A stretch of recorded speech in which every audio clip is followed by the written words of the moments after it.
won't let them crush you down and beat you. Or your guts and grit will repay Mother Earth. Now you gotta keep on swinging, kicking and bell ringing, and living at the end of the world. It's always worth the fight if you keep smiling. You win the day with your notes from the end of the world. It's gonna be interesting.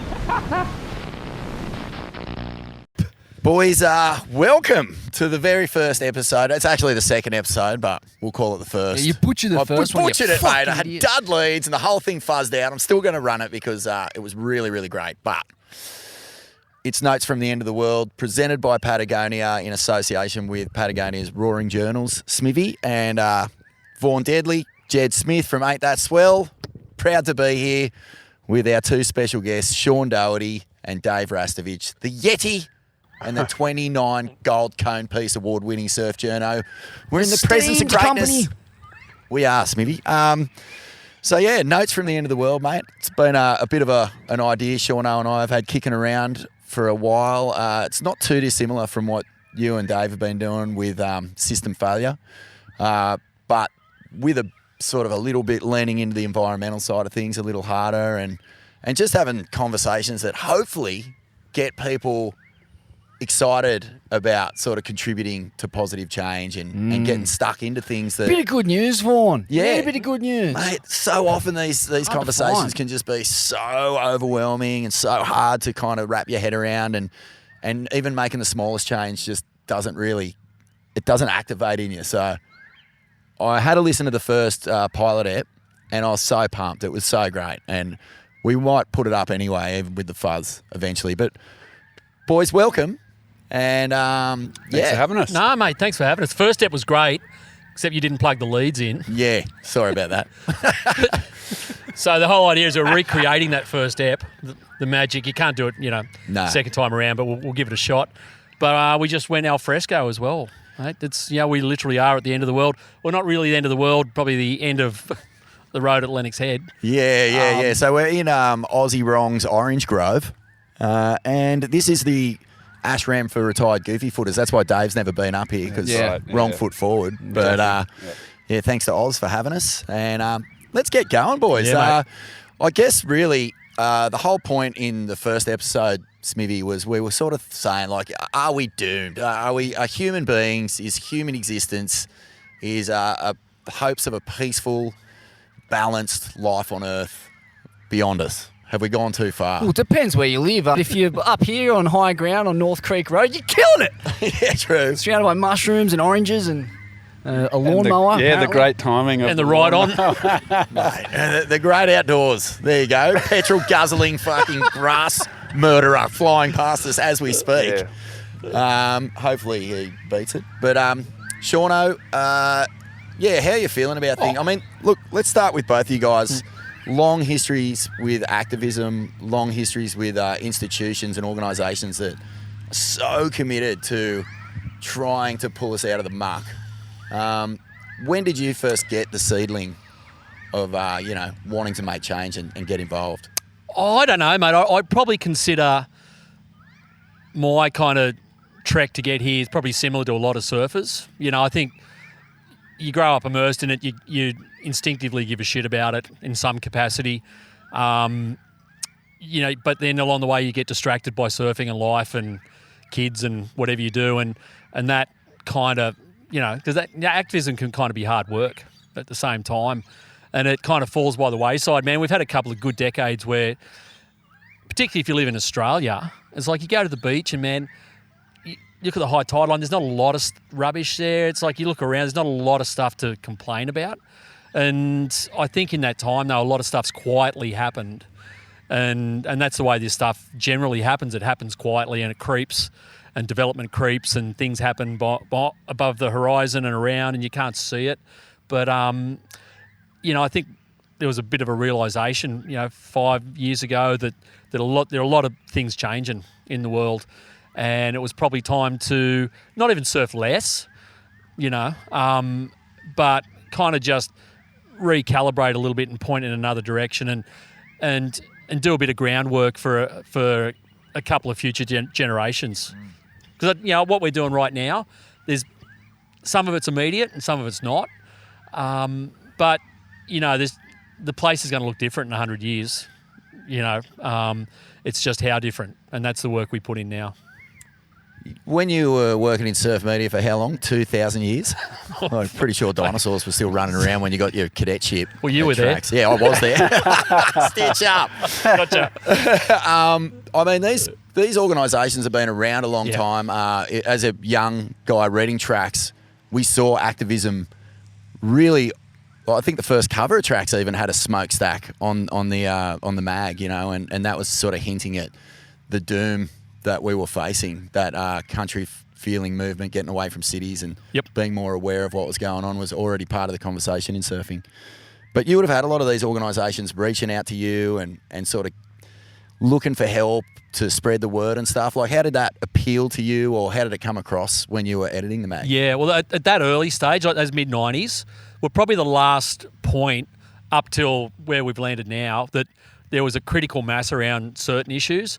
And like the obvious one was sewage outlets. Like, it's how wild it is to think that it was only like mid-90s, late 90s that the Bondi Beach was still full of shit. Jed, you'd know it pretty well. Yeah, the Bondi cigars, and also produced one of the greatest generations of talent ever, but it was probably more due to the cheap rent than the actual stink pipe. And Manly, the two most iconic beaches in Sydney, if not the country, were covered in sewage when the wind went southeast. And you just, if that's not going to rally, like that was the last point where surfers like really rallied en masse around things, just because it affected them directly.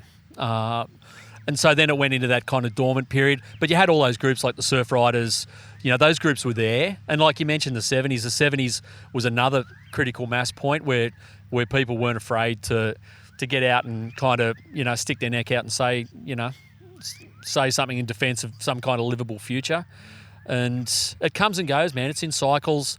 And like you hinted with your opening monologue there, it feels like there's a lot of uncertainty in the world right now. And a lot of that's political and societal and people going to war with each other, but a lot of it's environmental too. There's a lot of unease about it, and I think particularly a couple of generations below me are growing up with that now, which I think is kind of feeding into this whole willingness and this whole kind of movement to kind of rip in now and protect some stuff while we can.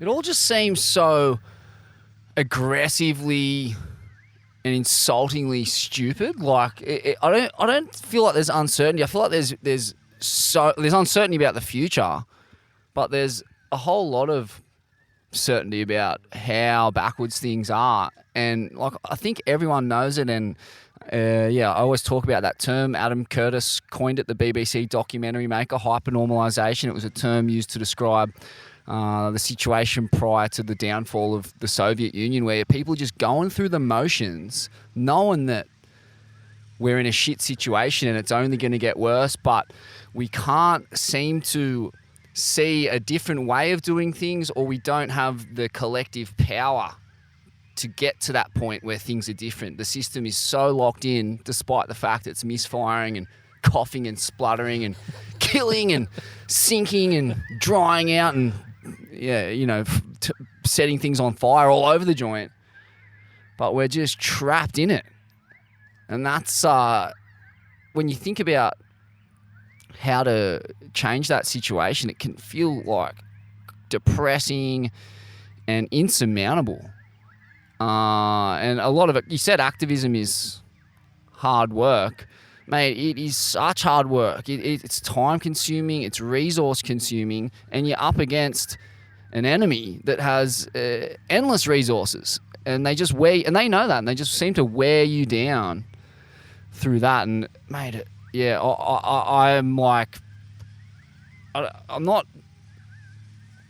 I'm hopeful for the future in ways, but there needs to be some breaking point or some catalyst or some way that we can get some time and resources back on our side and kind of push back. And it's amazing. Like Patagonia's on the forefront of that.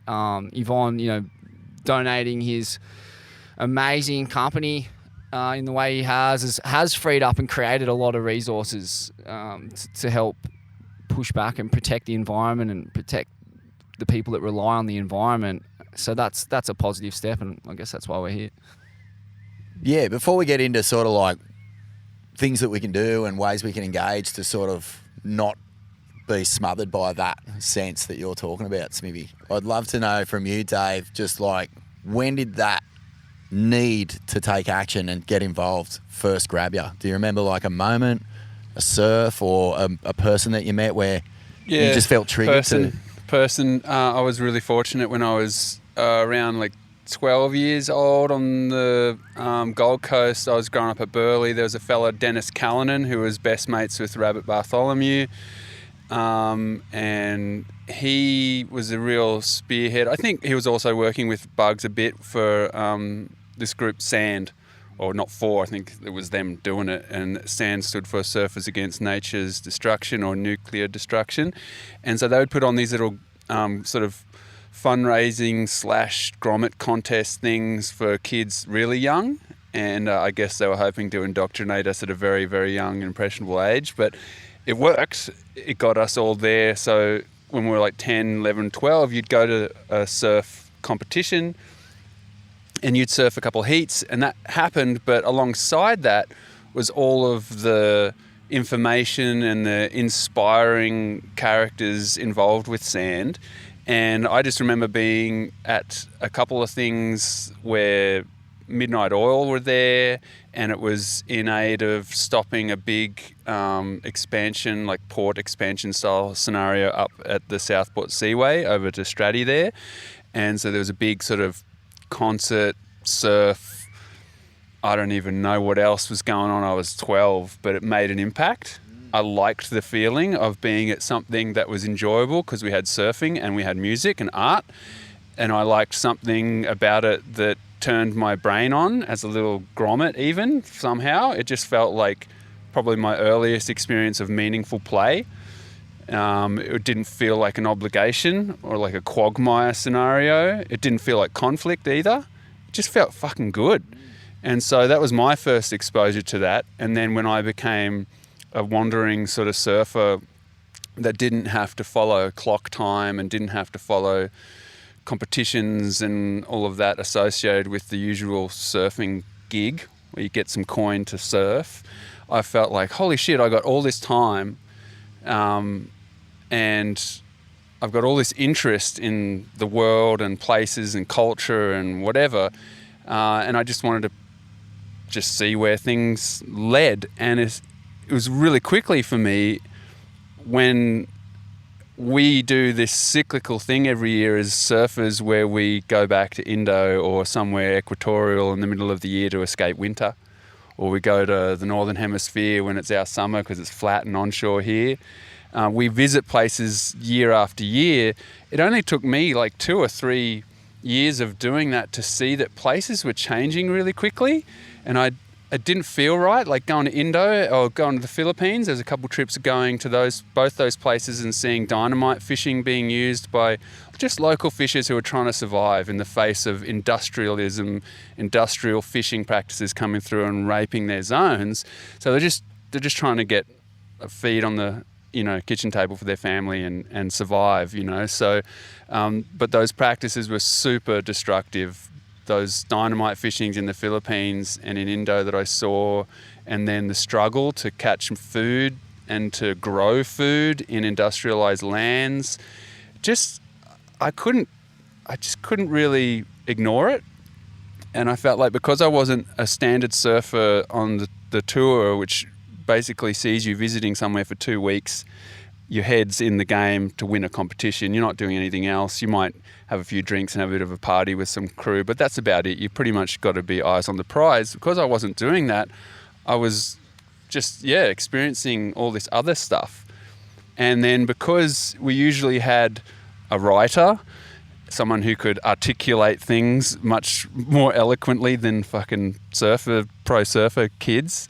And then people who were taking photos, it was just like, holy shit, we can talk about this on a big scale. You can just use the things we're using to do surf porn, basically, for these other issues that would enable us to keep coming back to these places, hopefully be welcome, and hopefully see people doing better than they were last year rather than worse.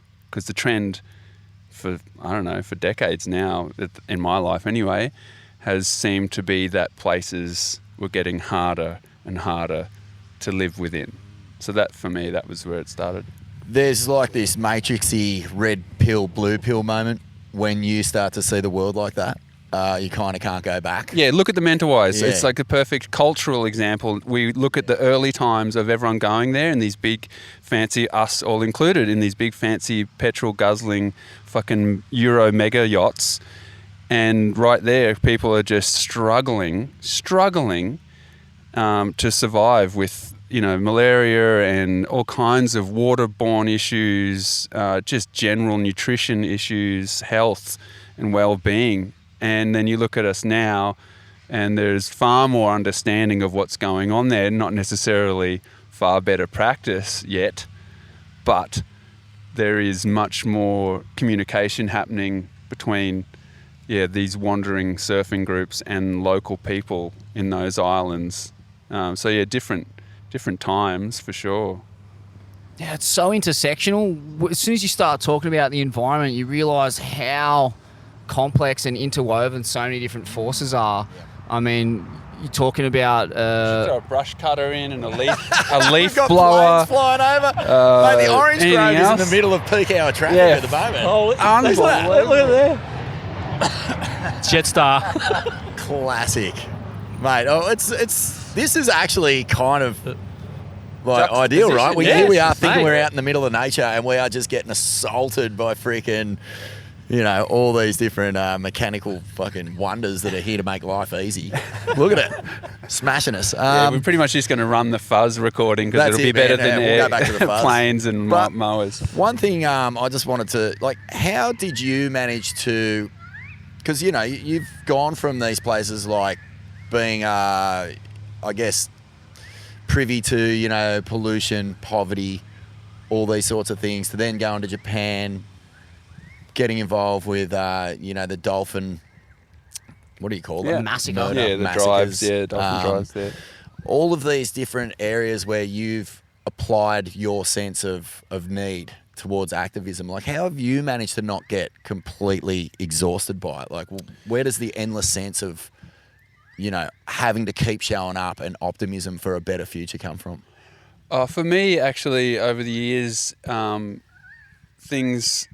make things sort of palatable and I can maintain happiness and sanity and everything, has just been in experimenting, actually, being creative and thinking about new ways to apply the few skills I have.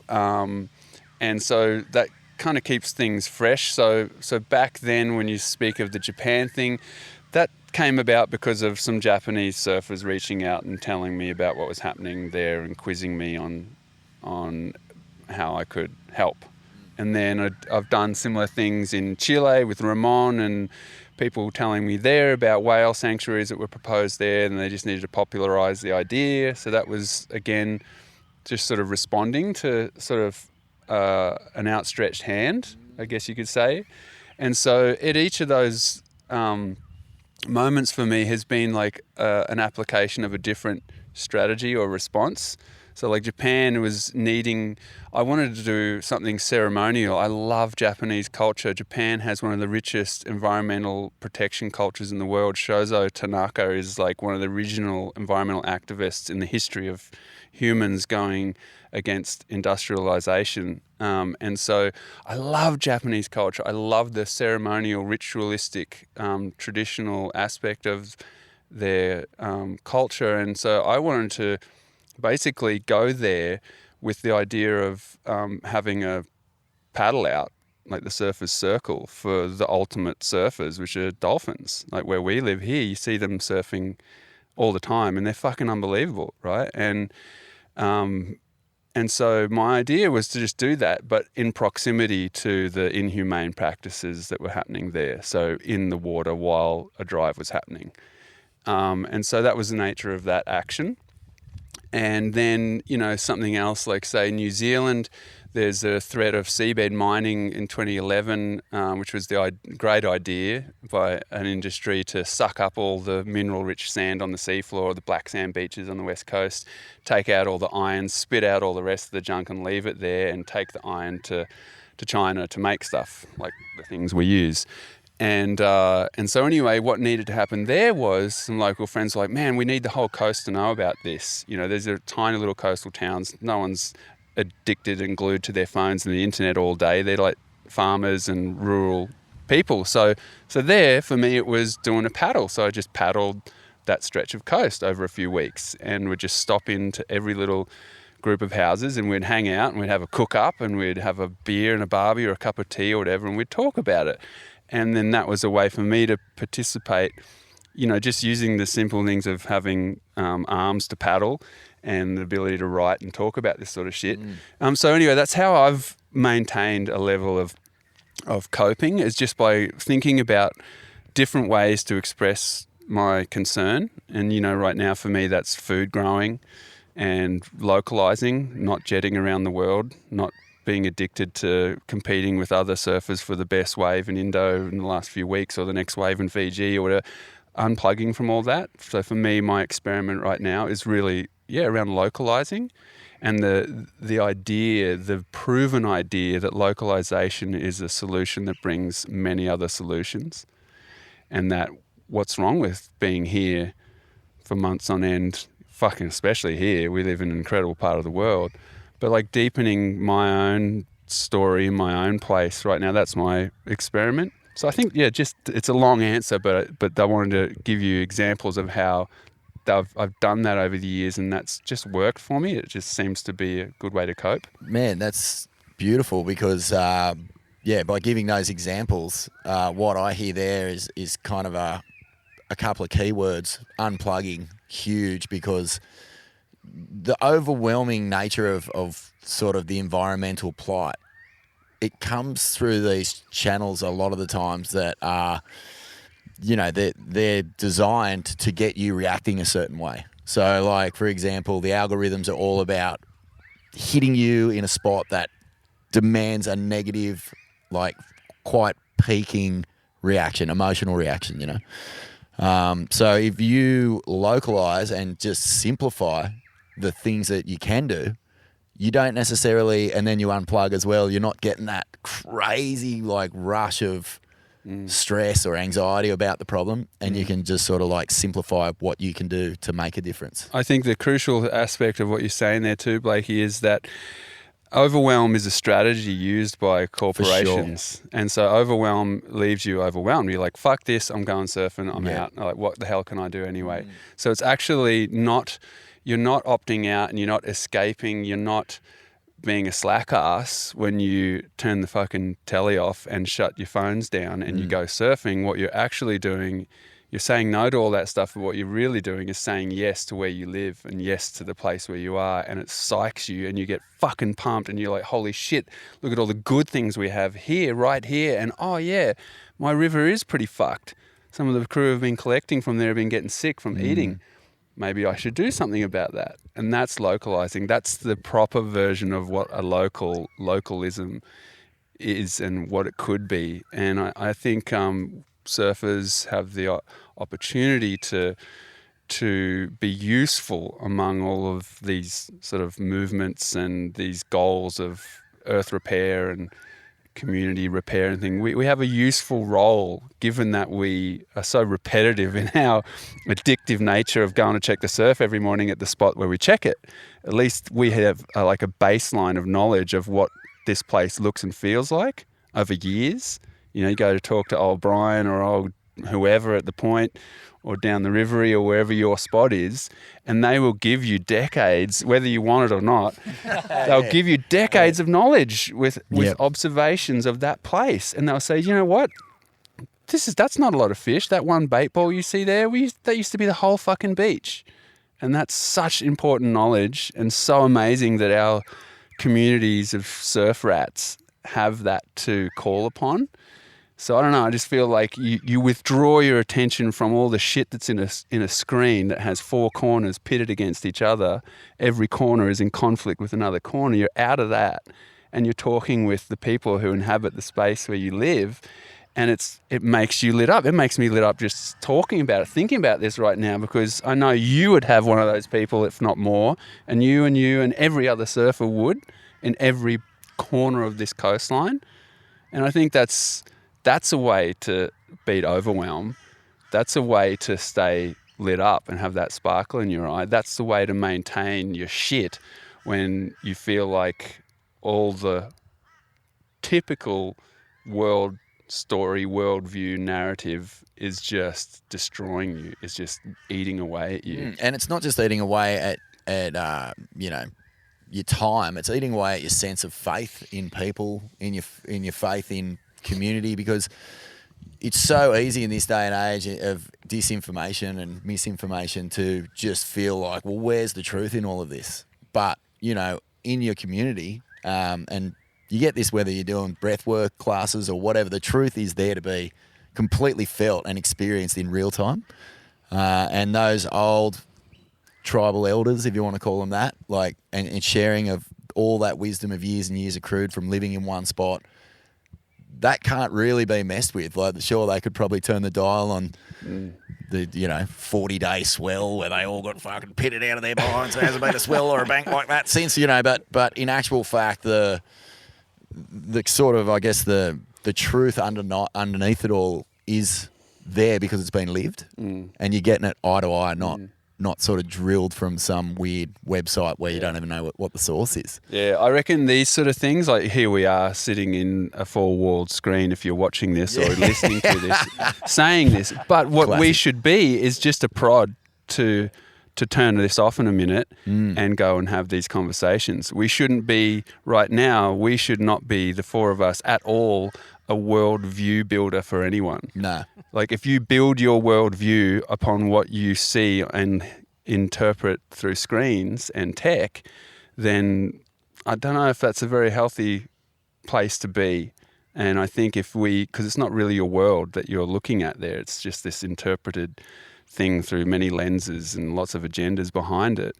But if you turn that off and you breathe in this air and it smells good, you're like, fucking sweet, that's good. Or if you breathe it in and it's not so great, it's a nor'wester and you live in Newcastle and there's a coal port right there, then maybe that's something to attend to, So I think it's kind of nice to not demonize things too much as well with this and be like, turn everything off, don't do that. It's just good, I think, to understand that, our world view, which I think is a really important sort of term to think and a frame to think within, is this world that we're in. It's not that little space that comes so hot with so much baggage through our phones and our screens. I think that's something going for the surfing community, is that we're embedded in our world, even if you're not like philosophically. We are in our physical forms. We're embedded in it. We're crook when the rivers are crook. You live in California and it rains, you're crook. Or you breathe in, whatever your issue is, it's where you are is where you are, and you feel it in your body. And I think that's something really great about surfing. There's another element to localizing and contributing in that way, and that is that sense of community and, what can be achieved. Both you guys obviously involved in Fight for the Bite, and sort of, I guess, the most recent movements that did generate kind of a national conscience or, like action, I guess. And being in that and around it is super powerful. Like you can sense that change is possible. And that's like, I don't know, I reckon a lot of people went away from that, even though it's back on the table now and feels like the war never ends. But man, the amount of joy and I don't know, confidence that came out of like getting those big groups together and actually getting it done. And it's not always a win that gets it, that feeling for you. It's just being in that space with all that energy. Yeah, and that all started. That started literally around kitchen tables in Penong, in the middle of nowhere. Just up the road from Cactus. And that's where that movement started. In those small little fishing towns on the west coast. If you've been through there, you know how small they are and how remote they feel. And it literally coming from here on the east coast where everything's green and it's literally like you've landed on another planet. And just to think that in the space of a couple of years, that movement down there connected with the East Coast. And I thought that, and I came in a couple of years once it had started to do its thing. But I found the secret to, you had to have the East Coast mentality where everything's green and life's easy, and you had to kind of, most people who paddle out for those things, they've never been down there and probably will never be down there. But I think it wasn't the actual place itself. It's the idea that a place like that can be there is what ticked people over. And they just went, that a place that wild and that remote and that untouched can still exist in this world where it feels like everything's built up, like we're seeing around here right now. And that was the moment where it kind of flicked and caught fire. And and what was originally like a tiny little community protest it went national, but basically it was an amalgam of all these other community protests that all just joined in. They were all the paddle outs were community paddle outs. They weren't professional activists. They were just surf crew who gave a shit about it and connected with that idea of the bite and that, and it spoke to them in some way that, made sense on their local bit of coast as well. And once it really got ahead of steam, like I think all the way along, you figure you're going to lose those things because of who you're up against. You're up against just billion-dollar multinationals that, like you guys said, will just wear you down and just grind you down, and you'll give up and you'll go back to your life, and you can't afford to be spending 40 hours a week unpaid to fight them. And we expected we were going to lose it, but all the way along, once those paddle outs started, I go, well, even if that monstrosity goes ahead down there, it's like, the win is all those crew paddling out in areas that it didn't directly affect them. That was on the other side of Australia. If it blew up and oil went everywhere, it wouldn't even get to here. But these people paddle out with a collective kind of, sense that they were doing something right, and that maybe it might be important for them at some point locally.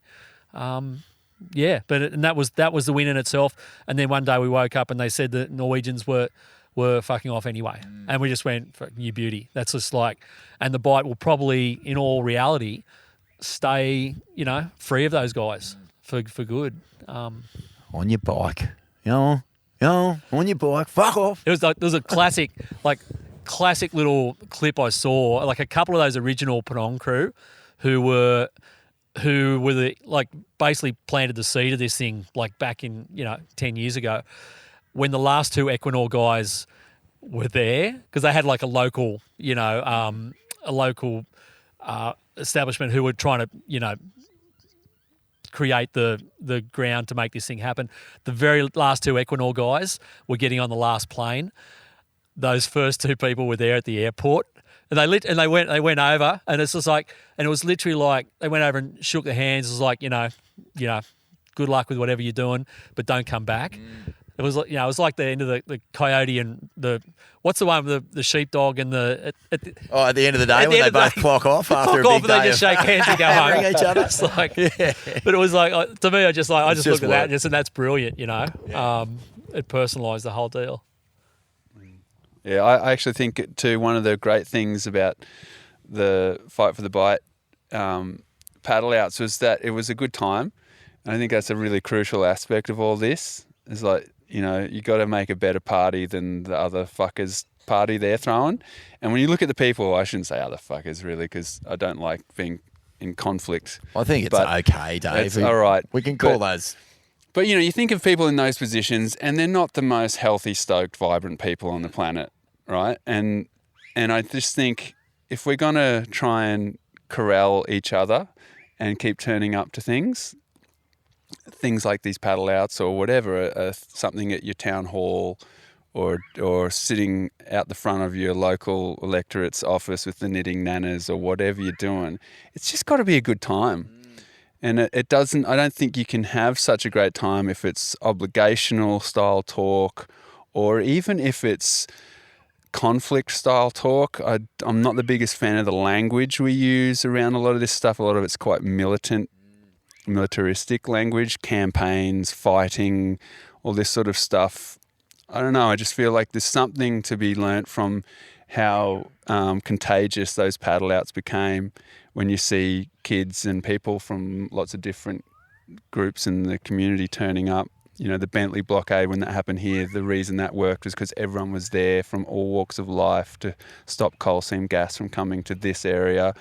And a lot of the times when you were there, it was a good time, yeah? Don't you reckon, Jed? Music and fires. Food and cultural sharing. Amazing sense of community and you sit next camaraderie. to a farmer, next to a realtor, next to whoever. It was a good time. It is, man, and it's such a good point. Meaningful play, I hadn't heard that term before, but that is really what it's all about. And, you get the same sense when you go to a game of football and you're around 50,000 people chanting for your team. You can have that same feeling at one of these protests, and that sense of hive mind and camaraderie and connection for a common cause and a common good. That's the antidote to this rampant individualism of capitalism and all the kind of mental illness that comes with setting us up in competition to one another. It really is getting down to events like this and participating in them and meeting people and yarning. Like the Bentley blockade was such an amazing thing to be a part of, purely because of the people I got to meet and hang out with. And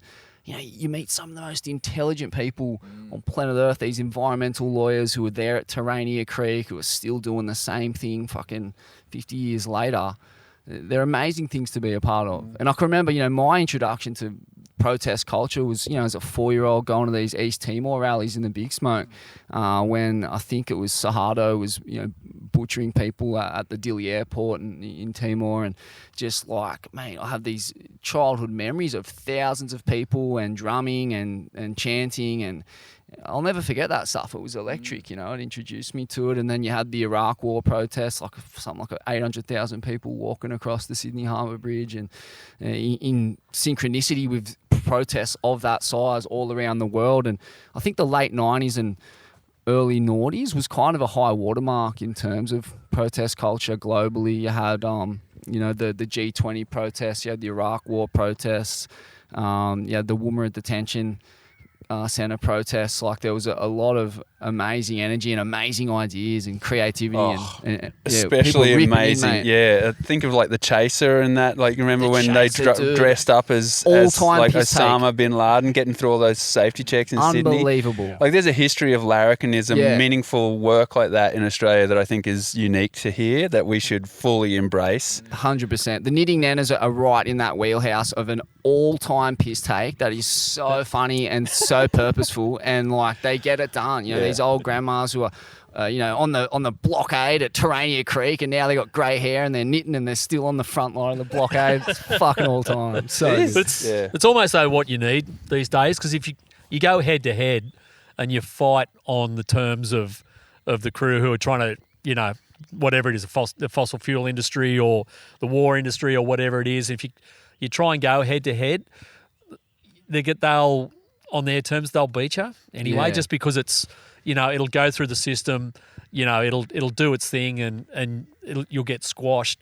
But if you come at it from an angle, and like the Knitting Nanas, if you come at it from surf paddle outs, if you come at it from just like you look at the climate, to me all the stuff that gets said around climate, to me the most effective voices that actually get people to sit up and take notice of actually what's happening. It's actually not scientists, it's comedians. They've actually got a way of framing it that even though the scientists will frame it in a graph that's kind of horrifying in its own way, someone or like Dan Illich or someone will make a satire clip out of it, and you'll laugh at it, but at the same time be quietly internally horrified. But but it'll engage you more than if you just played straight with it. And that's kind of where we've got to. I think that's why surf in particular has kind of probably bats above its weight in terms of making politicians and industry and all of that take notice, because it's a small group, but culturally they're really significant on the coast. And now that you've got all the money on the coast and all the rich people are on the coast, like literally on the edge of the coast, like they, even though they haven't grown up in it, if they haven't, they associate with it and they want to be part of it. And so even though it's just dirtbags like us, generally it's got a lot of money and a lot of pull around it culturally, and it becomes quite a force. Politicians got to start looking at that, and they just go, well, there's votes and there's money, and they freak out. And the last thing they want is, and we saw that with the bite paddle outs, the very last thing they want is like 2,000, surfers and their families and all turning up. And like Dave said, not sitting there screaming and, marching down the street, just paddling out and having a laugh, but making a point at the same time. Yeah, that's classic. Like, just even during this conversation and the topics that we've covered, there doesn't seem to be a whole lot of doom and gloom. We're kind of talking more about like great things that have been done, great things that have been achieved by these peaceful, fun, and sometimes hilarious, if that's the mechanism that you want to use to get people engaged. Yeah. Like, it all sounds like, we're kind of tracking in the right direction as a let's just say as a subculture, surfing in particular. Yeah, there's a great slogan in the protest movement world of that says, if you're not outraged, you're not paying attention. And that's true, but outrage is only a starting point. And I feel like it's great to be outraged and pissed off, but it's not a place to stay. No. And you can see what happens to us when we stay angry. But I think having that outrage as a starting point and then moving from that is really great. And I think that, there's just a lot of great local stories around the world, but especially here in Australia, where you can see how people have taken their outrage and done something really creative and something that they can keep doing. And so, it's just, it's great. That's why conversations like this are really fun, and you get to hear from you, Jed, and you, Blakey, and you, Seano, about your own experiences and experiments in this area. It's a good point. That outrage culture often dominates protest movements and that tone of righteous indignation is just, I don't know if I think it alienates a lot of ordinary people. It's pretty harsh to listen to some screamo pink-haired person on a microphone at some event just fucking ranting, covered in socialist alternative pins. So, I think there needs to be a bit of a tone shift in the way that these things go down. Another thing we want to do with Notes from the End World is actually highlight a few of just, topical things that are going down in your worlds at the moment, lads.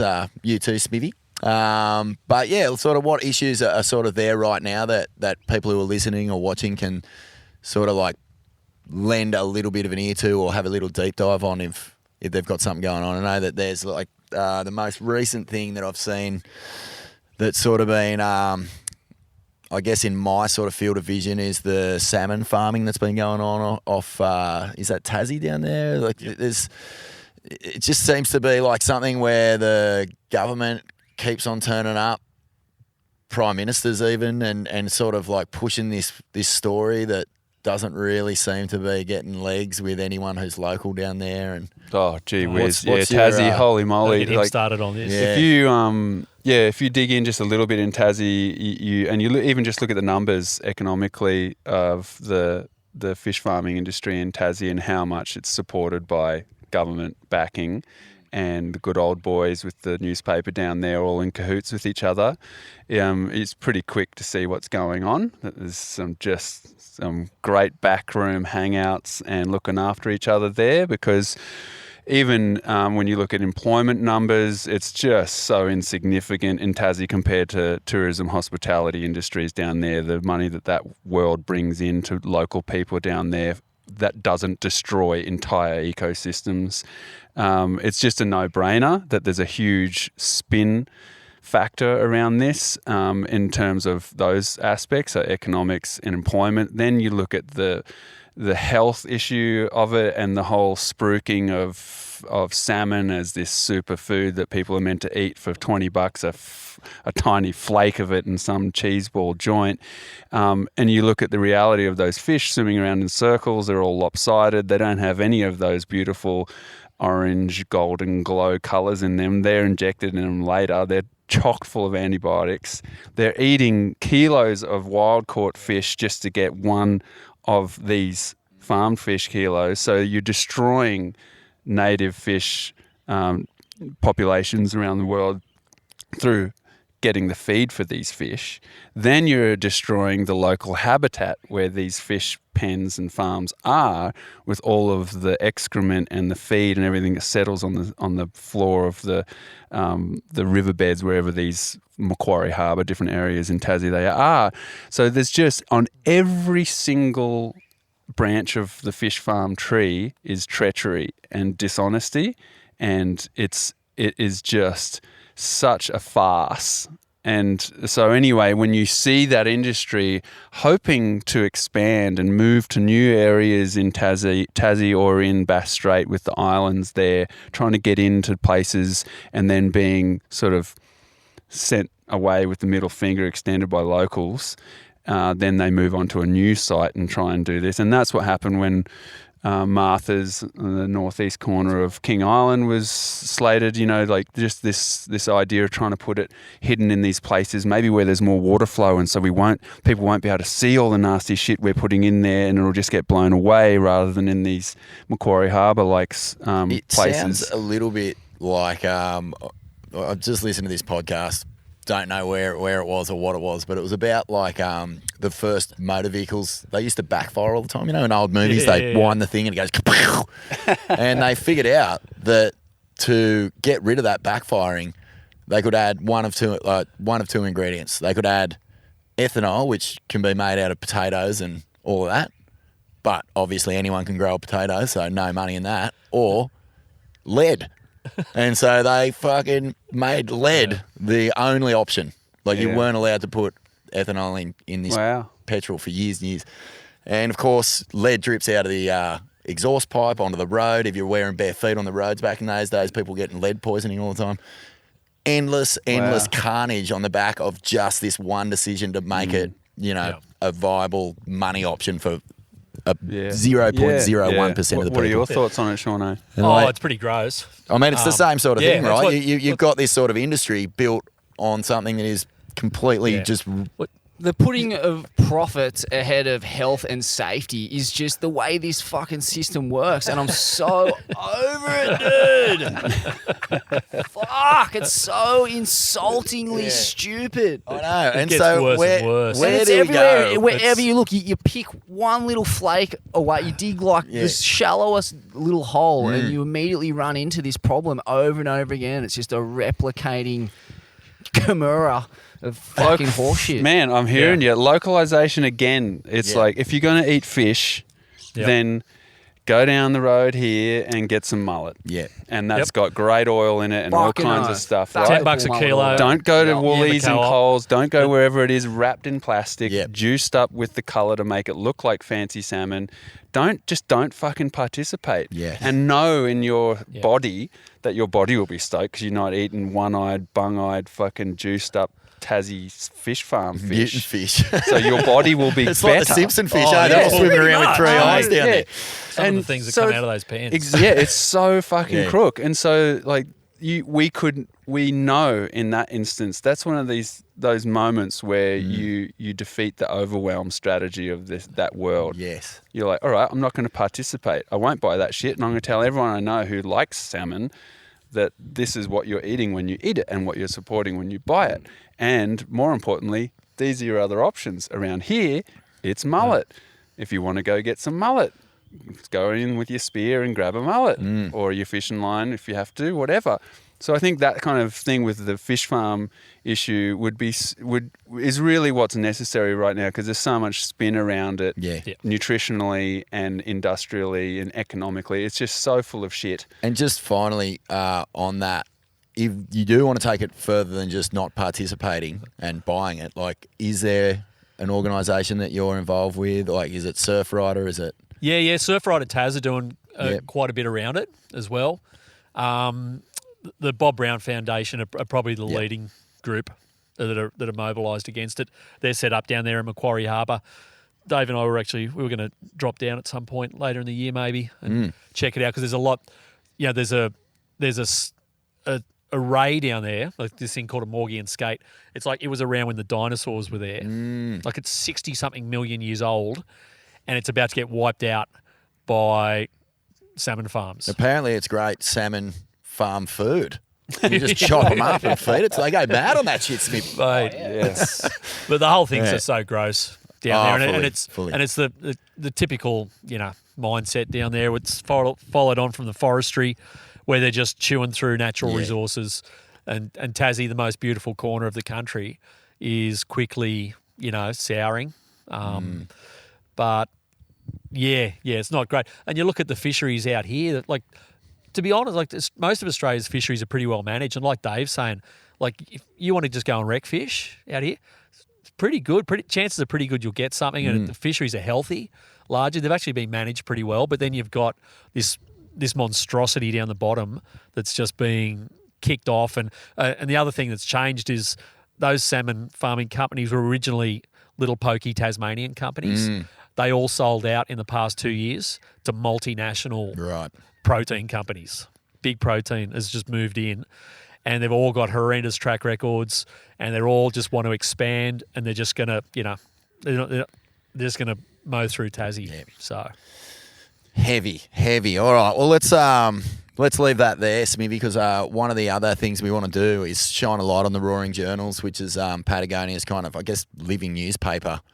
It's just an epic place where you can get some really good stories on things that are going on globally. You can find good content if you do want to engage in a way that sort of like leaves you thinking about stuff. And give us a run through sort of how it came about, Seano, and what it is exactly. Yeah, well, we set it up as like an antidote to, because this whole, like, sitting here talking about that right then, the Tassie salmon thing, it's fucking depressing, dude. Yeah.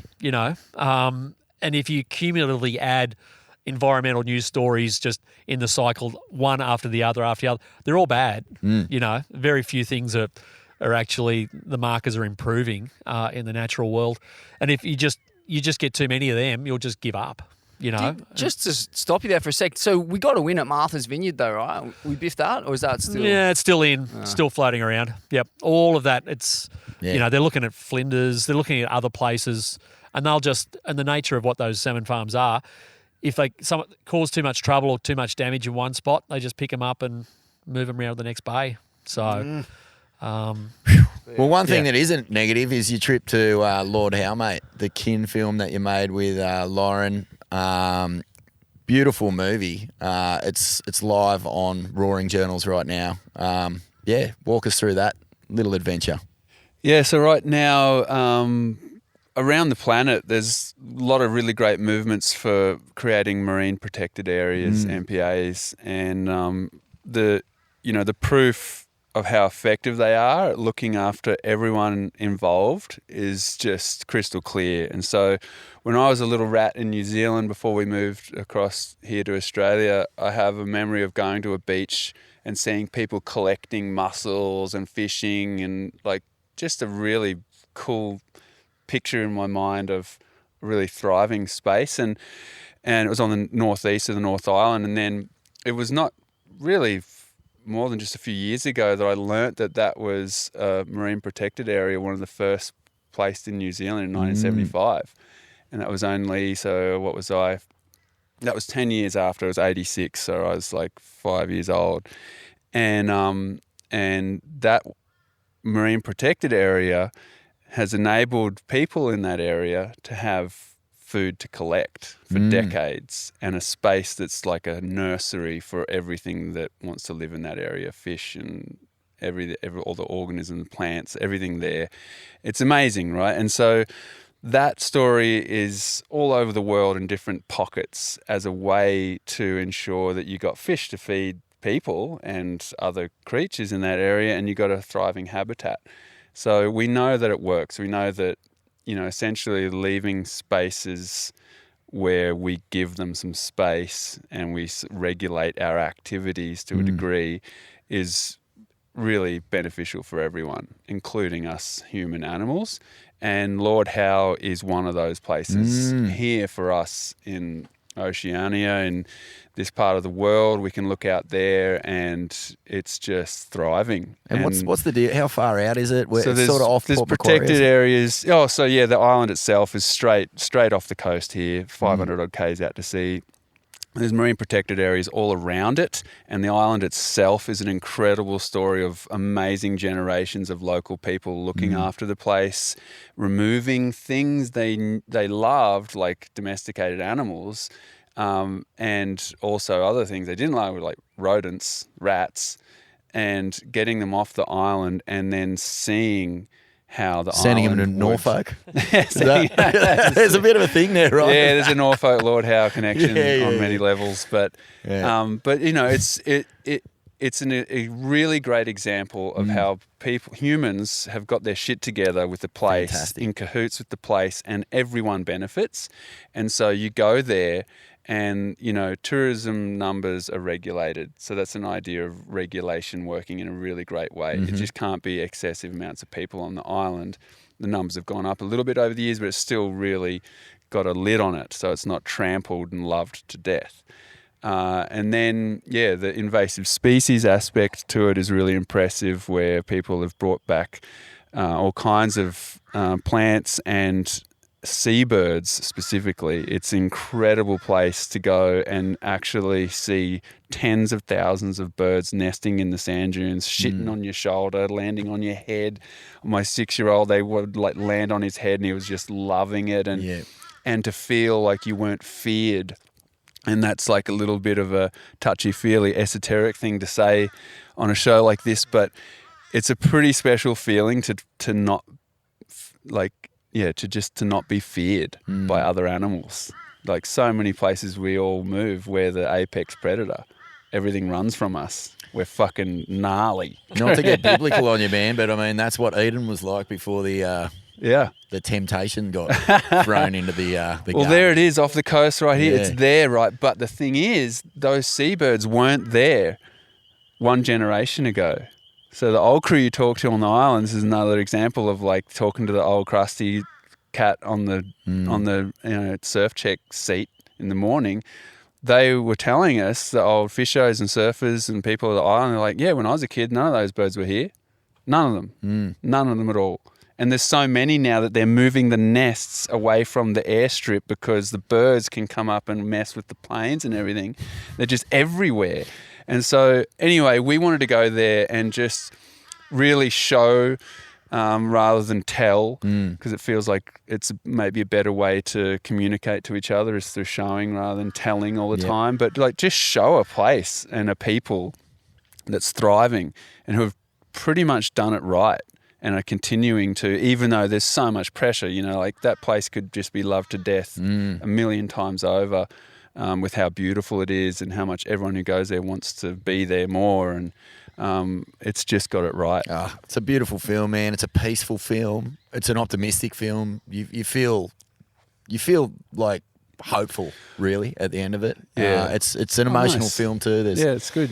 I mean, Lauren's story is very personal in there, and it's just it's a great thing, man. It's a great thing. Yeah, and interestingly, so on that island, you don't really have this kind of overbearing nanny state approach to conservationism. It's more of like a collective consciousness, right? Like people don't even really need to be told with signs and ropes. They just understand the lay of the land there, which is a pretty sick model For sure. that could be adopted elsewhere. And would be better than, rangers coming by and booking you with a $300 ticket because your dog shat somewhere it shouldn't have. Yeah, indeed, man. Yeah, and it's when you talk with the crew there, who just such a great local culture. They speak of how like those levels of protection and conservation and action weren't forced upon people. They're there. That's actually part of the fabric of being there on the island. You go back into written pieces and hand-drawn art from the earliest people there, and they knew how special that place was. They knew that it needed to be proactively looked after, and then the regulation and the red tapey stuff has sort of come later or more recently now, but it's just sort of there, whereas the foundation of it is it's culturally that's just the thing. Yeah, it's just the culture. Culture is just habit of mind. It's the way we think, and if that's the habit of mind on that island, if that's the culture, then yeah, like you don't need people telling you how to do it. Speaking of places getting loved to death, another big photo that ran on the Roaring Journals is this one of Rossi's wave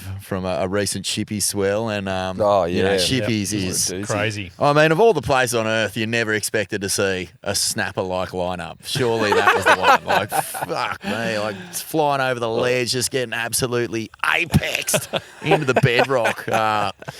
But how do you view Shippies these days, mate? I mean, From very far away. I know. Well, you were one of the first sort of outsiders, I guess, from outside of Tassie to really get a sample of it when you and Margot went down. I believe with Andy Campbell way back in the day for one of Gainey's movies. Yeah. It was so funny. I remember hearing rumours that you'd been down there before any film came out or anything. Everyone's like, you should see this wave. Like it's unlike anything. You did the walk-in. Marty Paradisus did a post recently saying, there was over 50 people in the lineup for that recent swell. He was really grateful in the post. The post was like, everyone worked the lineup well. There was a lot of respect. There was a lot of, there was like a tow and a paddle element. It sort of worked. But he was careful to say as well, like this is a spot that's been locally sort of managed for a long, long time. All the loc dogs out there have been doing this. This is just an average swell. It's not sort of here nor there. It just had that feeling of like, is this the tipping point for Shippies? And so how do you sort of reflect on your first trip out there, and then how do you reflect on it now? Or how do you respond? What even is that on? That's Is that a thunder? plain Just wait for that earthquake to pass. That's JQ34 to Hobart. for the next Shippy Go for the swell. next We've Shippy had some swell. classic noises going on here, eh? Like crows. Currawong craziness. Yeah, there they are. That's legit. Mate, like what are your recollections of that first trip out there? Yeah, well, my first thanks has to be to Andy. Andy Campbell was, just gracious enough to invite myself and Brendan there late 90s. So I was a teenager, and I was going to Tassie a lot because I have family down there. So I was just ratting around there anyway. And I think I'd recently gotten my license, so I had some shitty car from my sister or something, and I'd just be cruising around. And then Andy mentioned this wave that, he's real quiet, kind of humble guy, but he was like, I'm pretty sure it's one of the weirdest, biggest barrels in Australia. And we were like, we'll see. It was a bit skeptical. But anyway, we went down and walked in, and we didn't know you could jump around the back and go basically paddle from behind with your hair dry. So we would jump off in the cove down from the wave along all the big boulders among the kelp and everything, and then paddle up to it. So we had a few sessions of trying to figure it out, crack the code. We were riding 7.4s and 7.6s and stuff. I had a couple Dennis Pang Hawaii shaped boards that I thought were appropriate, and we were just getting our asses handed to us, and on the edge of the world with one time Gainey was there just once, and other times it was just with us. And then I think maybe Chizza came in one time with us too, and he's still there shooting pictures of it. But for me, they're probably some of my most personally satisfying surf moments of my life.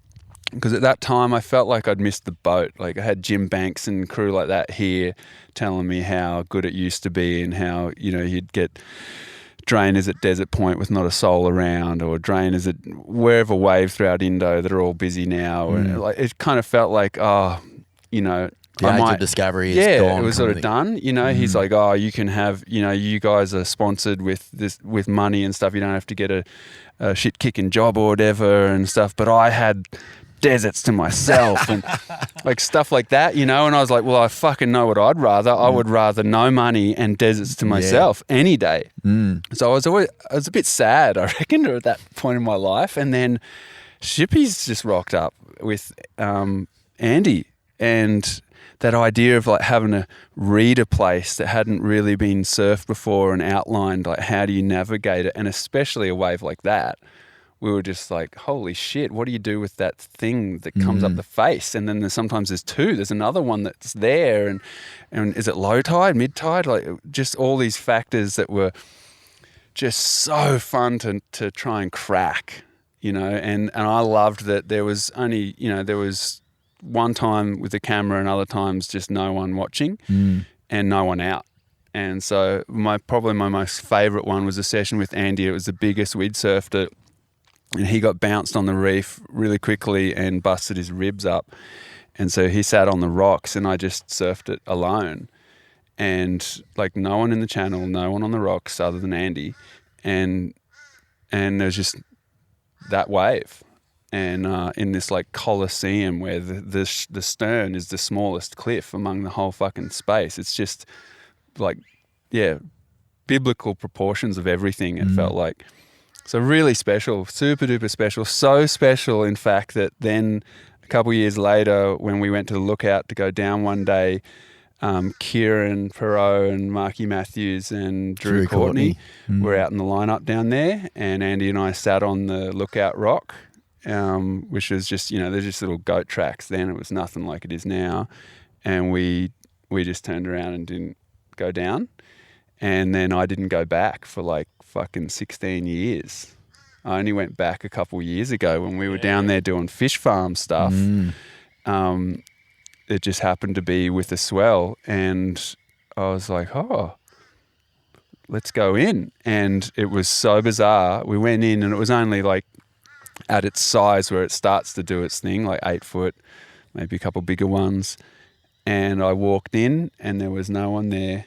There was one other guy there, and it was just so surreal and epic. And I had a surf, and by no means was it pumping, macking ship sterns, but it was big enough to get pitted and big enough to get my ass handed to me again.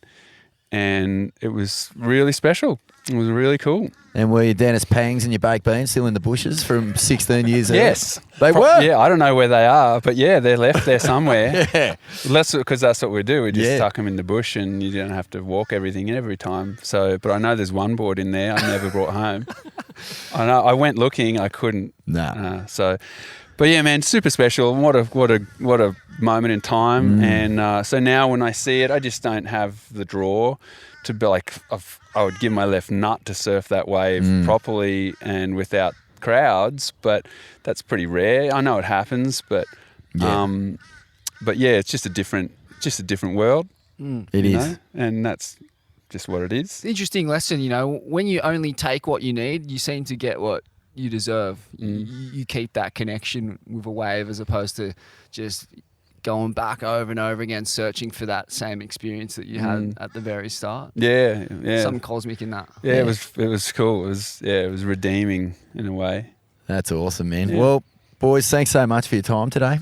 It's been awesome. I'm going to, we'll run this. I'm going to run the pilot ep too, Smivvy, because we actually didn't cover a whole lot of the same ground. There's like some good stuff in there Put as it well.